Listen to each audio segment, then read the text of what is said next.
آپ کے سامنے بیان فرما رہے تھے، اب میں بلا تاخیر آپ کے آج کے اس پروگرام کے آخری خطیب حضرت مولانا قاری عبدالرحمن عطر حفظہ اللہ، امام و خطیب جامع مسجد باب الاسلام، مدرس جامعۃ الاحسان الاسلامیہ، انشاءاللہ وہ آپ کے سامنے خطاب کرنے جا رہے ہیں۔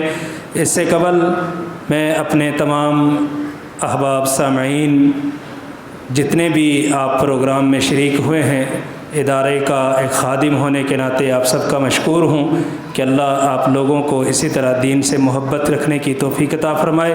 اور سب سے زیادہ میں جو علماء ہماری دعوت پر تشریف لائے، حضرت مولانا مفتی رفیق سلفی صاحب، قاری عبدالرحمن عطر صاحب، اور میرے مشفق دوست ہمارے جامعۃ الاحسان الاسلامیہ، حقیقت بات ہے وہ ہماری ماں ہیں، میں بھی جامع احسان کا فارغ ہوں، اور الحمدللہ جامعۃ الاحسان الاسلامیہ کے علماء اکرام آپ کو تقریباً ہر مسجد، ہر ادارے کے اندر ملیں گے۔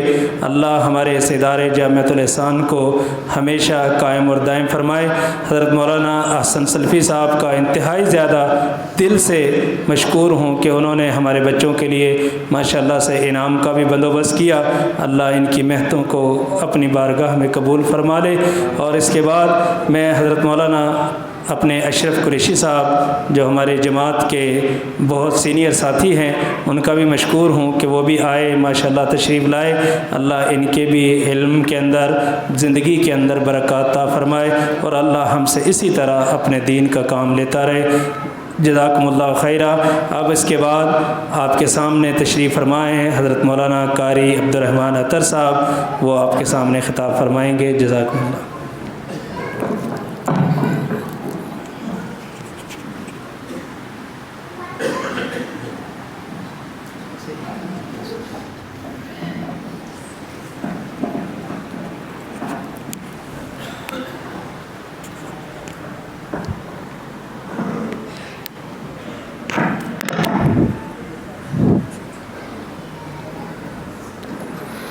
السلام علیکم ورحمۃ اللہ وبرکاتہ۔ میں محسوس کر رہا ہوں کہ احباب بہت زیادہ تھکے ہوئے ہیں۔ مجھے آپ کے آنے کا، یہاں کافی دیر بیٹھنے کا بھی احساس ہے، اور جب میں نے اس کانفرنس کے متحرک ساتھیوں کی تحریک کو دیکھا کہ باہر ماشاءاللہ دیگوں کے بھی لائن لگی ہوئی تھی، میری تو تھکاوٹ اتر گئی ہے۔ امید ہے کہ آپ کی بھی تھکان اتر گئی ہوگی، تھکے تو نہیں؟ عشاء کی نماز بھلے نہیں ہوئی، عشاء کی نماز کی تاخیر بھی شرعاً جائز ہے، اور اس میں کوئی حرج کی بات بھی نہیں ہے۔ اب آپ دل جمی کے ساتھ انشاءاللہ تشریف رکھیں گے۔ میں آپ کا زیادہ وقت نہیں لوں گا، بالکل مختصر۔ آپ اس حدیث کے مصداق ہیں، صحیح بخاری کی حدیث ہے، رسول اللہ صلی اللہ علیہ وسلم نے فرمایا، فرشتے گھومتے ہیں، زمین پہ چکر لگاتے ہیں، اور ایسی محفل کو تلاش کرتے رہتے ہیں جس محفل میں خالص قرآن و سنت کو بیان کیا جائے، اور وہ بھی آ کے اس مجلس کی زینت بنتے ہیں۔ مجلس ختم ہوئی، اللہ کے ہاں چلے گئے، عرض کرتے ہیں اللہ، ہم کرنگی کے علاقے گلزار کانولی میں جامع مسجد الطیبہ میں گئے، وہاں ہم نے دیکھا کہ پروگرام ہو رہا تھا، لوگوں کا جمع غفیر تھا، اور لوگ بڑی توجہ کے ساتھ، بڑی محبت کا اظہار کرتے ہوئے تیرے قرآن و حدیث کو سن رہے تھے۔ اللہ فرماتا ہے کیا مانگ رہے تھے؟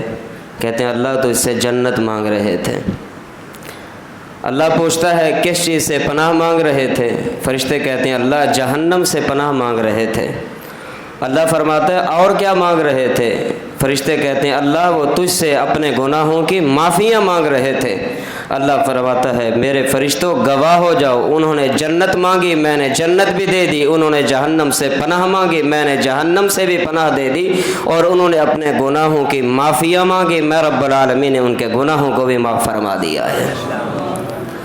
آپ کا بیٹھنا بیکار نہیں ہے، آپ کا گھر چھوڑنا بیکار نہیں ہے، آپ کا دور دراز کا سفر کر کے یہاں حاضر ہونا کوئی بیکار نہیں ہے۔ انشاءاللہ مجھے امید ہے کہ یہی پروگرام، یہی بیٹھنا سننا سنانا ہم سب کے لیے نجات کا ذریعہ بنے گا، اور اللہ اس کو بنائے۔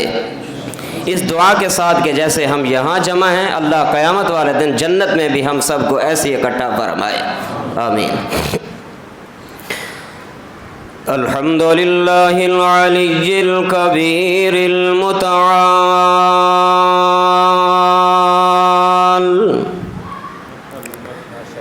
والصلاة والسلام على صاحب الشرف والکمال،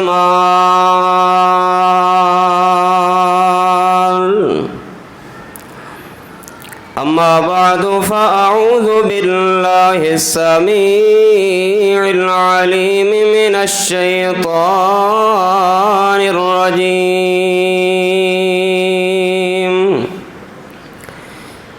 بسم اللہ الرحمن الرحیم،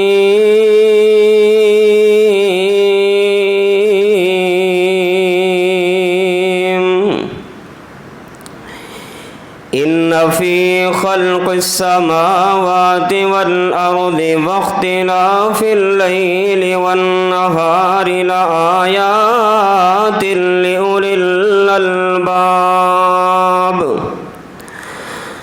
الذین یذکرون اللہ قیاما وقعودا وعلی جنوبہم وَيَتَفَكَّرُونَ فِي خَلْقِ السَّمَاوَاتِ وَالْأَرْضِ رَبَّنَا مَا خَلَقْتَ هَذَا بَاطِلًا سُبْحَانَكَ فَقِنَا عَذَابَ النَّارِ۔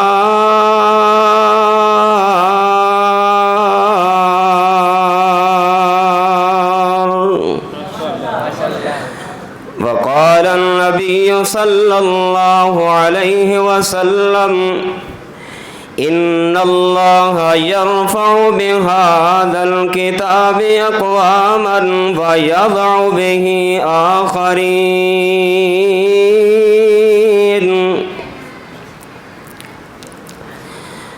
منہ دیکھ لیا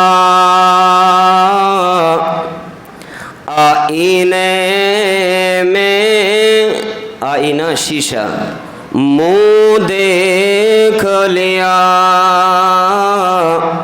آئینے میں،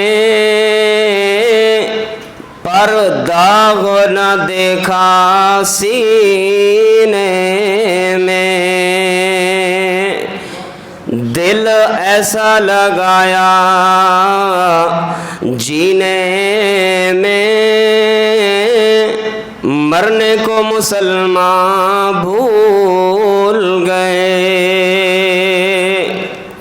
یہ ذکر حسین، یہ ذکر حسین رحمت کا امین کہتے ہیں جسے قرآن مبین، دنیا کے نئے نغمے سیکھے،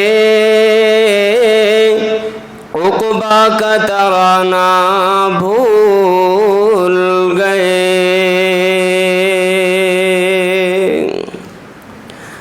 حمد و ثنا، کبریائی، بڑائی، یکتائی، تنہائی، شہنشاہی اور بادشاہی اللہ وحدہ لا شریک کے لیے، بے شمار درود و سلام امام الانبیاء خاتم الانبیاء جناب محمد الرسول اللہ، بلند آواز سے صلی اللہ علیہ وآلہ وسلم کی ذات گرامی کے لیے، مجھ سے قبل بڑا ہی پرسوز اور پرجوش آپ نے خطاب سنا، اور اس سے قبل بھی مختلف علماء کرام کی آپ نے تقاریر سماعت فرمائی ہیں۔ حضرت مفتی محمد رفیق سلفی حفظہ اللہ تعالی وہ یہ فرما رہے تھے کہ ہم سب کا دین کے ساتھ تعلق ہونا چاہیے، ہم سب کا دین کے ساتھ، بولیے، ہم سب کا دین کے ساتھ تعلق ہونا چاہیے۔ میں انہی کی بات کو آگے بڑھاؤں گا اس طریقے سے کہ ہم سب کا تعلق اللہ کے دین کے ساتھ بھی ہو، ہم سب کا تعلق محمد الرسول اللہ صلی اللہ علیہ وسلم کی سنت کے ساتھ بھی ہو، اور ہم سب کا تعلق رب کے قرآن کے ساتھ بھی ہو۔ کیوں؟ اس لیے میں کوئی تمہید کے ساتھ گفتگو شروع نہیں کر رہا، میں بلا تمہید اپنی بات کو آگے بڑھاؤں گا۔ کیوں؟ اس لیے کہ دنیا کے اندر اگر کسی انسان کا تعلق علاقے کے چیئرمین سے ہو اس کو اس بات پہ فخر ہوتا ہے، اور اگر کسی انسان کا تعلق علاقے کے M N A M P A سے ہو تو اس کو بڑا فخر ہوتا ہے، اور اگر کسی انسان کا تعلق وزیر اعلیٰ اور وزیر اعظم سے ہو جائے تو اس کا بڑا فخر ہوتا ہے، اور پھولے سماتا نہیں، لوگوں سے کہتا ہے، اپنی سیلفیاں بنائے گا، اپنے پکچر لے گا، اپنی تصاویر اس کے ساتھ بنانے میں فخر کرے گا کہ لوگ کہیں کمال ہو گئی۔ حضرت جی کے ساتھ اس کی تصویریں آئی ہیں، اور بڑا فخر کرتا ہے، میرا تعلق فلاں چودھری کے ساتھ ہے، میرا تعلق فلاں صاحب کے ساتھ ہے، میرا تعلق فلاں علاقے کے بڑے M N A M P A کے ساتھ ہے۔ لوگوں انسان کے ساتھ جو انسان ہے اور وہ درجے میں اگر بڑا ہے، اس بڑے سے کسی چھوٹے انسان کا رابطہ ہو جائے، تعلق وابستہ ہو جائے، تعلق قائم ہو جائے، انسان فخر کرتا ہے، قربان جاؤں اس انسان کے عظمت پہ، قربان جاؤں اس انسان کے مقام پہ، قربان جاؤں اس انسان کی شان پہ جس کا تعلق نہ کسی انسان کے ساتھ ہے، جس کا تعلق نہ ایم این اے کے ساتھ ہے، نہ ایم پی اے کے ساتھ ہے، نہ وزیر اعلیٰ کے ساتھ ہے، نہ وزیر اعظم کے ساتھ ہے، اس کا تعلق اگر ہے رب کے قرآن سے ہے، محمد کی حدیث سے ہے۔ اور اسی کے بارے میں امام کائنات نے اعلان فرمایا خیرکم من تعلم القرآن وعلمہ۔ ہر انسان دنیا میں اپنا کسی بڑے سے تعلق قائم کر لے تو فخر کرتا ہے، اور یاد رکھیے یہ تعلق دنیا کا دنیا میں رہ جائے گا، اور یہ تعلق دنیا کا جب تک رہے گا، جب تک انسان کی زندگی رہے گی، زندگی ختم تو تعلق ختم۔ لیکن قربان جاؤں اس بندے کے تعلق پہ جس کا تعلق رب کے قرآن کے ساتھ رہا، جس کا تعلق محمد الرسول اللہ کے لائے ہوئے دین کے ساتھ رہا۔ اور پیارے پیغمبر علیہ الصلوۃ والسلام نے انہی لوگوں کے بارے میں اعلان فرمایا، ان اللہ یرفع بہذا الکتاب اقواما ویضع بہ آخرین۔